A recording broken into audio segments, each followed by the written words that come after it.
Ano daw kinalaman ng pribadong buhay na itong si Harry Roque sa usapin ng Pogo? Meron, namuhu ka, nagpayaman ka ng sobra-sobra. Tapos yun nga, 'di ba? Ang pinapakain mo, ibig sabihin sa ordinaryong eksplanasyon, ang pinapakain mo sa pamilya mo ay hindi galing sa matinong paraan. Kaya talagang damay. At kung ang pamilya mo ay alam ang mga kagaguhan mo at pagiging konektado mo sa mga iligal na pogo, ibig sabihin, kinonsente ka nila. So maliwanag, malinaw na madadamay ang pamilya mo. Ganun naman eh. Lahat ng ating mga actions dito sa mundong ito, lahat ng mga ginagawa natin, dapat kasi bago natin gawin yung mga kabulastugan na yan, alalahanin natin na meron tayong mga pamilya na posible talagang madamay. Mga kaibigan, kamag-anak na posibleng madamay. Eto, hindi lamang nilalabag daw ng Quadcom hearing ang aking right to privacy. Sinisira rin ito ang aking pamilya. Anong kasagutan or anong sagot nga pala dito ng isang kongresista? Yung kuno ay sinisira nga yung kanyang pamilya. Ito po ang sagot. Sabi, sinisira din ito ang aking pamilya at pinapahiya ang aking mga anak. Okay.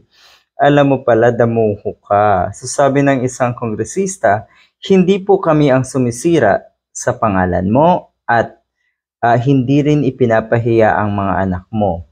Tanungin mo ang sarili mo dahil ikaw mismo ang nagpapahamak sa pamilya mo. Yun naman kasi ang totoo eh. Okay, balikan natin.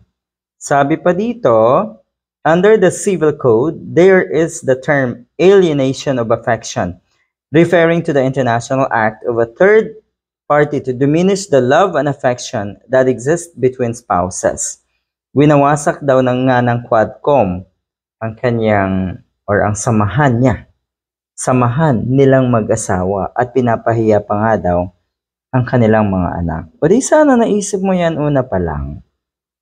Okay? Dahil uulitin ko, lahat ng ginagawa nating negatibo, talagang makakaapekto yan hindi lamang sa sarili natin, kundi sa mga taong nasa paligid natin, lalo na po ang pamilya natin.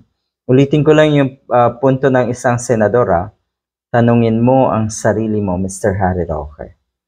Tanungin mo kung sino ang totoong nagpahamak sa pamilya mo at kung sino ang nagsira ng relasyon mo sa asawa mo. Ikaw mismo, damuho ka.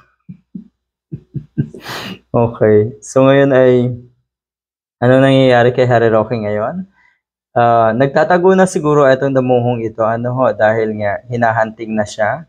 May manhunt order na, operation na ang PNP laban nga dito kay Mr. Harry Roque. Pero yun nga, pahiya ka na naman dahil bineltahan ka ng mga mambabatas na, yun nga, sinabi na ikaw mismo ang sumisira sa pangalan mo, sa pamilya mo, ikaw rin siyempre ang nagdadala ng kahihiyan sa pamilya mo. At lalong ikaw ang may kasalanan, kaya nasisira ang samahan mo o ang inyong samahan ng asawa mo. Ikaw mismo ang may kagagawan ng lahat ng yan. Huwag kang manisi, boy.